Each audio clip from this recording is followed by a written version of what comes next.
अहिल्यानगर शहरात कोयत्यानं वार झाल्याची घटना घडली असून या प्रकरणी तोफखाना पोलीस ठाण्यात गुन्हा दाखल करण्यात आलाय। अहिल्यानगर शहरातील विस्तबाग चौक, पंचवटी नगर येथील अंबा कॉलनी परिसरात वाहने रस्त्यावर लावण्यावरून झालेल्या वादातून एका व्यक्तीनं भाडेकरूच्या हातावर लोखंडी कोयत्यानं वार करत त्याला जखमी केलंय।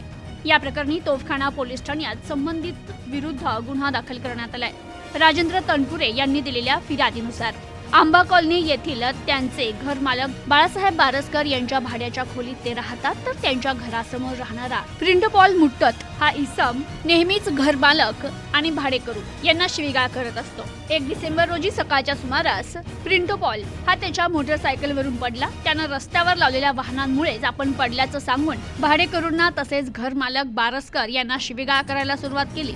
यावेळी राजेंद्र तनपुरे यांनी घर मालकांना बोलावून घेतलं। घर मालक बाळासाहेब बारसकर, राजेंद्र तनपुरे, राहुल तनपुरे, हरिभाऊ धुमाळ यांच्यासह जमलेल्या लोकांनी प्रिंटपॉल याला समजवण्याचा प्रयत्न केला, मात्र त्यानं घर मालकाला शिवीगाळ करत धमकी दिली। वाद वाढल्यानंतर प्रिंटपॉल यानं घरातून लोखंडी कोयता आणला आणि राजेंद्र तनपुरे यांना मारण्यासाठी कोयता उगारला असता तो त्यांच्या उजव्या हाताच्या कोपऱ्याजवळ लागला आणि ते जखमी झाले।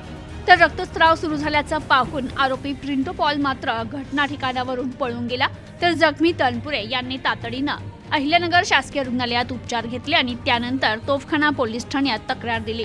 पोलिसांनी प्रिंटपॉल मुट्टत याच्या विरुद्ध गुन्हा दाखल केलाय। प्रतिनिधी शफी सय्यद, न्यूज टुडे 24, अहिल्यानगर।